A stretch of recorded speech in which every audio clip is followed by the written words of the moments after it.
Good morning everyone, welcome to knowledge account. আমরা দেখব 3 March 2026-এর important current affairs, তার সাথে সাথে রিলেটেড স্ট্যাটিক জিকে।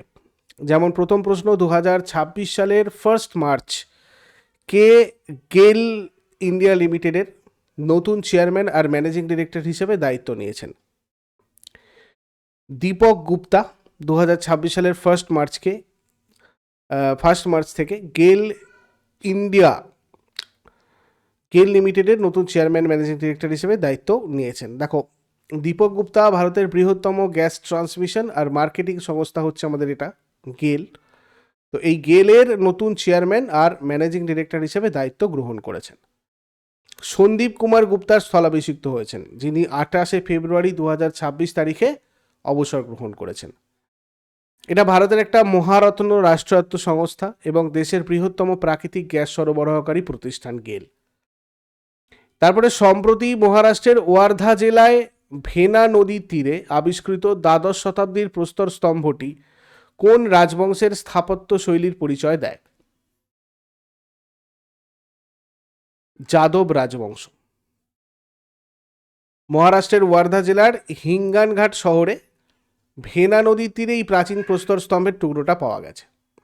গবেষকদের মতে এই স্তম্ভটা দ্বাদশ শতাব্দীর সেউনা বা যাদব রাজবংশের সময়কালীন। এটা মানে হিঙ্গানঘাটের মধ্যযুগীয় সাংস্কৃতিক গুরুত্বের একটা নতুন প্রমাণ। এই স্তম্ভটা খোদাই আর নকশা বিখ্যাত হেমাদপন্থী স্থাপত্যশৈলী অনুযায়ী, হেমাদপন্থী স্থাপত্যশৈলী যেটা 12-13 শতকের যাদব শাসনামলে খুব জনপ্রিয় ছিল। স্থানীয়ভাবে পাওয়া শক্ত কালো ব্যাসাল্ট পাথর খোদাই করে এই অপূর্ব কারুকার্য করা হয়েছে। আচ্ছা, আমাদের নলেজ অ্যাকাউন্ট অফিসিয়াল অ্যাপে ইবুক সেকশনে গেলে তোমরা মান্থলি A4 সাইজের সমস্ত পিডিএফগুলো কালেক্ট করতে পারো, ওখান থেকে পড়াশোনা করতে পারো প্রিন্ট করে। আর ইয়ারলি কারেন্ট অ্যাফেয়ার্সগুলো পিডিএফের সাথে মক টেস্ট একসাথে রয়েছে কোর্স সেকশনে।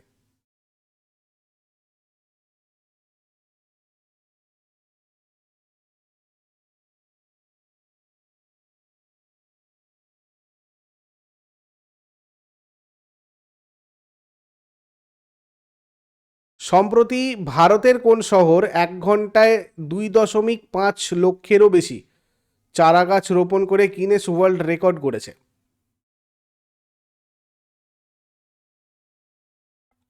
বারাণসী। 2026 সালের 1 মার্চ প্রধানমন্ত্রী নরেন্দ্র মোদীর নির্বাচনী কেন্দ্র বারাণসীতে মাত্র 60 মিনিটে 2.51 লক্ষ চারা গাছ রোপণ করে এই নতুন বিশ্ব রেকর্ডটা গড়েছে। গঙ্গা নদীর তীরে ডোমারি এলাকায় এই বিশাল নগরবন তৈরি করা হচ্ছে, যেটার নাম দেওয়া হয়েছে নমবন। এই বৃক্ষরোপণে জাপানি মিয়াওয়াকি পদ্ধতি ব্যবহার করা হয়েছে। এই পদ্ধতিতে দেশীয় প্রজাতির গাছ খুব ঘনভাবে লাগানো হয়, যাতে বন দ্রুত বৃদ্ধি পায় এবং জৈব বৈচিত্র্য বাড়ে। বারাণসী মিউনিসিপ্যাল কর্পোরেশনের এই উদ্যোগে 20,000-এরও বেশি স্থানীয় মানুষ স্বতঃস্ফূর্তভাবে অংশ নেন। 350 বিঘা জমির উপর বিস্তৃত এই প্রকল্পে শুধু গাছ নয়, থাকছে 4 কিলোমিটার 4 কিলোমিটার দীর্ঘ হাঁটা পথ, যোগাসন আর ধ্যানের জায়গা, একটা ভেষজ উদ্যান এবং একটা ফ্লাওয়ার পার্ক। পশ্চিমবঙ্গ সরকার সম্প্রতি কোন দুটি নদীর জন্য অববাহিকা ভিত্তিক মাস্টার প্ল্যান তৈরির চুক্তি করেছে? ইছামতি আর জলঙ্গি।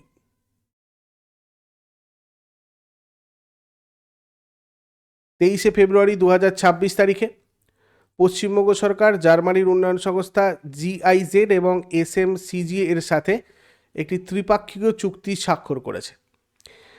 এই প্রথম রাজ্যে নদী অববাহিকা ভিত্তিক মাস্টার প্ল্যান তৈরি করা হবে। প্রাথমিকভাবে পশ্চিমবঙ্গের 39টা নদী অববাহিকার মধ্যে ইছামতি আর জলঙ্গি নদীকে এই প্রকল্পের জন্য বেছে নেওয়া হয়েছে। এই প্রকল্পটা পশ্চিমবঙ্গ সরকারের নদী বন্ধন উদ্যোগের অংশ, যেটা 2025-26 সালের বাজেটে ঘোষণা করা হয়েছিল। এই মিশনের জন্য 200 কোটি টাকা বরাদ্দ করা হয়েছে। নদীগুলোর নাব্যতা ফেরাতে ড্রেজিং, দূষণ নিয়ন্ত্রণ, পার ভাঙন রোধ এবং নদীর স্বাভাবিক প্রবাহ পুনরুদ্ধার করাটাই হচ্ছে এটার প্রধান কাজ। তিনটে উদ্যোগ এই উদ্যোগে 3টে সংস্থা যুক্ত রয়েছে। এক হচ্ছে জার্মানির GIZ,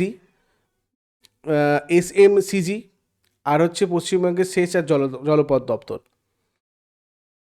NEP 2020 অনুযায়ী শিক্ষায় AI এর সঠিক ব্যবহারের জন্য কোন 3 A's ফ্রেমওয়ার্কের কথা বলা হয়েছে: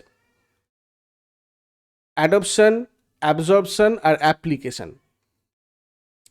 শিক্ষায় AI3A ফ্রেমওয়ার্ক, যেটা দেখো, অ্যাডপশন মানে হচ্ছে একটা প্রাথমিক ধাপ, AI টুলের সাথে পরিচিত হওয়া এবং ভয় কাটিয়ে ডিজিটাল সাক্ষরতা অর্জন করা, যেমন ChatGPT বা জেমিনিতে সঠিক প্রশ্ন করতে শেখা।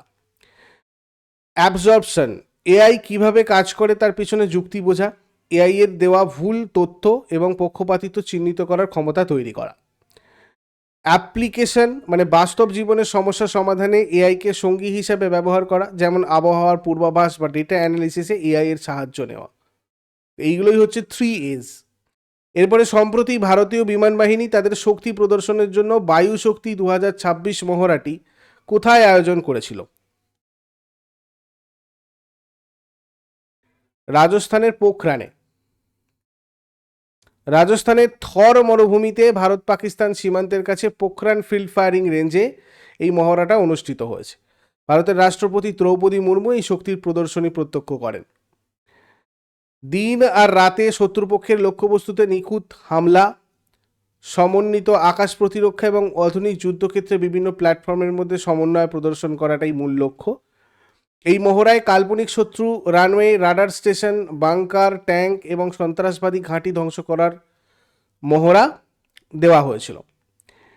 মহড়ায় সামনের সারির যুদ্ধবিমান যেমন Sukhoi Su-30 MKI, Jaguar, Mirage 2000 এগুলো অংশ নিয়েছিল। সুখোই 30 বিমানটা একটা কাল্পনিক সন্ত্রাসবাদী আস্তানা ধ্বংস করে নিজের ক্ষমতা দেখিয়েছিল। হেলিকপ্টার আর মিসাইল শক্তিতে যদি দেখি আমরা, অ্যাপাচি Mi-17 V5 এবং দেশীয় হাল রুদ্র হেলিকপ্টার অংশ নিয়েছিল। এছাড়াও ভারতের নিজস্ব আকাশ প্রতিরক্ষা ব্যবস্থা আকাশ থেকে সফলভাবে ক্ষেপণাস্ত্র উৎক্ষেপণ করা হয়েছিল। এই মহড়ার অন্যতম আকর্ষণ ছিল রাতের অন্ধকারে নিখুঁত হামলা, যেটা প্রমাণ করে যে ভারতীয় বিমান বাহিনী যে কোনো প্রতিকূল পরিস্থিতিতে বা কম দৃশ্যমানতায় শত্রুকে আঘাত করতে সক্ষম। সীমান্ত এলাকায় এই বিশাল মহড়া ভারতের সামরিক প্রস্তুতি এবং শত্রুপক্ষের জন্য একটা কড়া সতর্কবার্তা হিসাবে কাজ করে। তারপরে সম্প্রতি ইরানের কোন সর্বোচ্চ নেতা মার্কিন ইসরায়েল বিমান হামলায় নিহত হয়েছেন? Ayatollah Ali Khamenei. 2026 সালের 1 মার্চ ইরানের রাষ্ট্রীয় সংবাদ মাধ্যমের তথ্য অনুযায়ী 28 ফেব্রুয়ারি তেহরানে মার্কিন যুক্তরাষ্ট্র আর ইসরায়েলের এক যৌথ বিমান হামলায় ইরানের সর্বোচ্চ নেতা আয়াতুল্লাহ আলী খামেনেই নিহত হয়েছেন। 86 বছর বয়স ছিল এনার। 1989 থেকে 2026 পর্যন্ত ইনি ইরানের দ্বিতীয় সর্বোচ্চ নেতা ছিলেন। ইরানের প্রেসিডেন্ট, বিচার বিভাগীয় প্রধান এবং গার্ডিয়ান কাউন্সিলের একজন সদস্য নিয়ে গঠিত একটি পরিষদ বর্তমানে দেশ পরিচালনা করছে। আয়াতুল্লাহ আলী রেজা আরাফিকে অন্তর্বর্তীকালীন সর্বোচ্চ নেতা হিসেবে মনোনীত করা হয়েছে। তারপরে সম্প্রতি প্রাচীন ভারতীয় বণিকদের উপস্থিতির প্রমাণ হিসাবে সিকাই কোরান নামাঙ্কিত তামিল শিলালিপিটি কোন দেশে আবিষ্কৃত হয়েছে? মিশরে আবিষ্কৃত হয়েছে এটা। সম্প্রতি মিশরের বিখ্যাত ভ্যালি অব দ্য কিংস এলাকায় প্রাচীন ভারতীয় শিলালিপি পাওয়া গেছে। এটা প্রমাণ করে যে প্রাচীনকালে ভারতীয় বণিকদের যাতায়াত সুদূর মিশর পর্যন্ত ছিল। এই লিপিগুলো চীনেও নয়, মিশর পর্যন্ত আবিষ্কৃত হয়। মানে শিলালিপিগুলোতে অ্যাকচুয়ালি সিকাই কোরান এর মতো নাম পাওয়া গেছে, যেটা দক্ষিণ ভারতের চের রাজবংশের সাংস্কৃতিক প্রভাবকে ফুটিয়ে তোলে। এই খোদাই করা নামগুলো প্রাচীন তামিল সাহিত্যের সাথে সরাসরি সম্পর্কিত। এই আবিষ্কারটা প্রাচীন মশলাপথ মানে স্পাইস রুট এবং লোহিত সাগরের মাধ্যমে ভারতের সাথে রোমান বা মিশরীয় বাণিজ্যের গভীরতাকে আরও স্পষ্ট করে। মুম্বাইয়ের ওয়াংখেড়ে স্টেডিয়ামের একটি স্ট্যান্ড সম্প্রতি কোন প্রাক্তন ভারতীয় অধিনায়ক আর কোচের নামে রাখার সিদ্ধান্ত নিয়েছে Mumbai cricket association? Ravi Shastri. Mumbai cricket association এই সিদ্ধান্ত নিয়েছে যে একটা স্ট্যান্ডের নাম রাখা হবে রবি শাস্ত্রীর নামে। ইনি 1983 সালের বিশ্বকাপ জয়ী দলের সদস্য ছিলেন। Gate number 3, gate number 5, gate number 6 এগুলো ব্যাটার দিলীপ সারদেশাই, ভারতীয় মহিলা ক্রিকেটার অগ্রদূত ডায়ানা এডলজি আর সর্বকালের সেরা ক্লোজিং ফিল্ডার একনাথ শোলকার নামে রয়েছে এটা ছাড়াও। সম্প্রতি ভারত সরকার কোন দেশ থেকে আরও 6টা P-80I পাসেইন বিমান কেনার প্রস্তাব অনুমোদন করেছে? মার্কিন যুক্তরাষ্ট্র। ভারতীয় মহাসাগরীয় অঞ্চলে নজরদারি বাড়ানো আর সাবমেরিন বিরোধী যুদ্ধ ক্ষমতা বৃদ্ধি করার উদ্দেশ্যে। এটা ভারত আর মার্কিন সরকারের মধ্যে সরাসরি ইন্টার গভর্নমেন্টাল এগ্রিমেন্ট এর মাধ্যমে সম্পন্ন হচ্ছে। ভারতীয় নৌবাহিনী বর্তমানে 12টা P-8I বিমান পরিচালনা করছে, যেটা তামিলনাড়ুর INS রাজাজি আর গোয়ার INS হানসা ঘাঁটিতে মোতায়েন আছে। বোয়িং P-8I পোসেইডন হচ্ছে একটা দীর্ঘ পাল্লার multi mission maritime patrol aircraft, যেটা ভারতের নৌবাহিনীর জন্য বোয়িং কোম্পানি তৈরি করেছে। এটা মূলত সাবমেরিন বিরোধী যুদ্ধ, নজরদারি এবং গোয়েন্দা তথ্য সংগ্রহের জন্য ব্যবহৃত হয়। বর্তমানে ভারতীয় নৌবাহিনীতে এরকম 12টা রয়েছে P-8I। সম্প্রতি ভারত কোন দেশের সাথে হাইড্রোজেন ফেলোশিপ প্রোগ্রাম এবং গ্রিন হাইড্রোজেন গবেষণা সহযোগিতার চুক্তি করেছে? নেদারল্যান্ডের সাথে করেছে এটা। Bharat Netherland hydrogen fellowship programme এটাকে বলা হচ্ছে। ভারতের বিজ্ঞান আর প্রযুক্তি বিভাগ এটা চালু করেছে। এর মাধ্যমে ভারতীয় ডক্টরাল, পোস্ট ডক্টরাল এবং ফ্যাকাল্টি গবেষকরা হাইড্রোজেনের ওপর উচ্চতর গবেষণার সুযোগ পাবেন। হাইড্রোজেন প্রযুক্তির সিস্টেম ইন্টিগ্রেশন, নিরাপত্তা নিশ্চিত করা এবং যে সমস্ত শিল্পের দূষণ কমানো কঠিন, সেখানে হাইড্রোজেনের ব্যবহার বাড়াবে। এই উদ্যোগটা ভারতের ন্যাশনাল গ্রিন হাইড্রোজেন মিশন 2047 সালের মধ্যে জ্বালানি স্বাধীনতা এবং 2070 সালের মধ্যে নেট জিরো লক্ষ্যমাত্রা অর্জনে সাহায্য করবে। এরপরে ভারত কত তারিখ থেকে কিম্বারলে প্রসেস এর সভাপতিত্ব গ্রহণ করেছে? 1 জানুয়ারি 2026। কিম্বারলে প্রসেস এটা হচ্ছে 2000 সালে দক্ষিণ আফ্রিকার দেশগুলোর উদ্যোগে গঠিত একটা আন্তর্জাতিক ফোরাম। এর মূল লক্ষ্য হচ্ছে কনফ্লিক্ট ডায়মন্ড বা ব্লাড ডায়মন্ডের অবৈধ বাণিজ্য বন্ধ করা। বিদ্রোহী গোষ্ঠী বা তাদের সহযোগীরা বৈধ সরকারকে উৎখাত করতে এবং সশস্ত্র যুদ্ধে অর্থ জোগাতে যে রাফ হিরে ইউজ করে, এটাকেই কনফ্লিক্ট ডায়মন্ড বলা হয়। সম্প্রতি ভারতে পেশ করা রাইট টু ডিসকানেক্ট বিল 2026-এর প্রধান উদ্দেশ্য কি? কাজের সময়ের পর অফিসের যোগাযোগ থেকে বিচ্ছিন্ন থাকার আইনি অধিকার দেওয়া। দেখো, এর মূল লক্ষ্য হচ্ছে অফিসের নির্ধারিত সময়ের পর কর্মীদের কাজ সংক্রান্ত ফোন, ইমেল বা মেসেজের উত্তর না দেওয়ার আইনি অধিকার প্রদান করা। এর জন্য কোনো শাস্তিমূলক ব্যবস্থা বা কেরিয়ারে ক্ষতি করা যাবে না। ঠিক আছে। আন্তর্জাতিক শ্রম সংস্থা ইন্টারন্যাশনাল লেবার অর্গানাইজেশন অনুযায়ী 2024 সালে ভারতীয়রা বিশ্বজুড়ে সব থেকে বেশি সময়ে কাজ করেছে, মানে সপ্তাহে প্রায় গড়ে 56.2 ঘন্টা। অতিরিক্ত কাজের চাপে তৈরি হওয়া টেলিপ্রেশার মানসিক চাপ এবং অনিদ্রার কারণ হয়ে দাঁড়িয়েছে। তো এটা কোনো সরকারি বিল নয়, একজন সংসদ সদস্য ব্যক্তিগতভাবে এটা পেশ করেছেন। এর আগেও 2019-25-এ এরকম চেষ্টা হয়েছিল। এই বিল পাস হলে প্রতিটা কোম্পানিকে কর্মীদের সাথে আলোচনা করে একটি নির্দিষ্ট নীতি তৈরি করতে হবে, যেখানে কাজের সময় জরুরি অবস্থার প্রোটোকল এবং ডিজিটাল ওয়েলনেস নিয়ে স্পষ্ট নির্দেশ থাকবে। এরকম অলরেডি কিন্তু ফ্রান্স, বেলজিয়াম, পর্তুগাল, অস্ট্রেলিয়া এই ধরনের দেশগুলোতে রয়েছে। পর আগের দিনের হোমওয়ার্ক দেখে নিই। রাষ্ট্রপতি পদচ্যুত বিষয়টা রয়েছে সংবিধানের কত নম্বর ধারায়? 61 নম্বর ধারায়। রাষ্ট্রপতি অর্থ কমিশন গঠন করেন 5 বছর ছাড়া ছাড়া। আর আজকের প্রশ্ন থাকবে, ভারতের রাষ্ট্রপতি রাজ্যসভার সদস্য হওয়ার জন্য সর্বাধিক কতজন সদস্যকে মনোনীত করতে পারেন?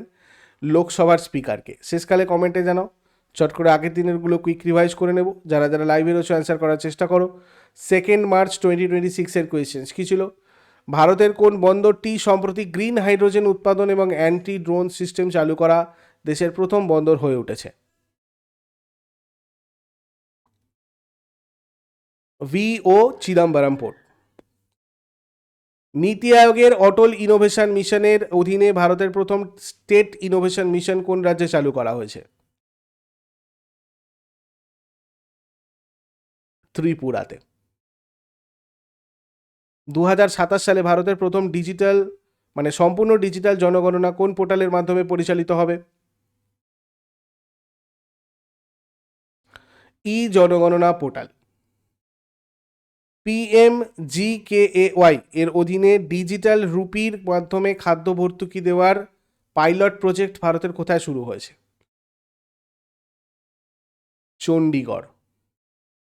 ভারতের আদানি ডিফেন্স সম্প্রতি কোন দেশের বিমান সংস্থা এমব্রেয়ারের সাথে ভারতের E175 জেট তৈরির চুক্তি করেছে? ব্রাজিল। ভারতের প্রথম ATMP সেমিকন্ডাক্টর ইউনিটটি কোথায় উদ্বোধন করা হয়েছে? গুজরাটের সানন্দে। ভারতীয় নৌবাহিনীর নবনির্মিত আঞ্জাদীপ যুদ্ধজাহাজটিকে তার সাবমেরিন ধ্বংসকারী ক্ষমতার জন্য কী নামে ডাকা হয়? Dolphin Hunter. ইসরায়েলের অ্যারো 3 ক্ষেপণাস্ত্র প্রতিরক্ষা ব্যবস্থার প্রধান কাজ কি? বায়ুমণ্ডলের বাইরে দূরপাল্লার ব্যালিস্টিক মিসাইল ধ্বংস করা। ভারতের বর্তমান এইচপিভি টিকাকরণ অভিযান সম্পর্কে নিচের কোন তথ্যটি সঠিক? এটা মূলত 14 বছর বয়সী মেয়েদের জন্য একটা বিনামূল্যে এবং মিশন মোড অভিযান। সম্প্রতি কোন দেশ বিশ্বের প্রথম সভরেন ফিনান্সিয়াল ক্লাউড পরিষেবা চালু করার ঘোষণা করেছে? সংযুক্ত আরব আমিরাত। সম্প্রতি ত্রিপুরার 10টা গ্রাম পঞ্চায়েতে পরীক্ষামূলকভাবে কোন কেন্দ্রীয় প্রকল্পটি চালু করার সিদ্ধান্ত নেওয়া হয়েছে? নারী আদালত। সম্প্রতি সুপ্রিম কোর্ট এনসিইআরটির 8ম শ্রেণীর পাঠ্য বইয়ের ওপর কেন কড়া পদক্ষেপ গ্রহণ করেছে? ভুল মানচিত্র প্রদর্শনের জন্য। এগুলো ছিল আগের দিনের প্রশ্ন। ইউজফুল বলে মনে হলে অবশ্যই লাইক করো, কমেন্ট করে ফিডব্যাক জানাও। আর প্রতিদিন সকাল 6টার সময় ডেইলি কারেন্ট অ্যাফেয়ার্সের আপডেটের জন্য নলেজ অ্যাকাউন্টকে সাবস্ক্রাইব করে বেল আইকন প্রেস করে অলে ক্লিক করে রাখো। Thank you so much, take care, have a great day.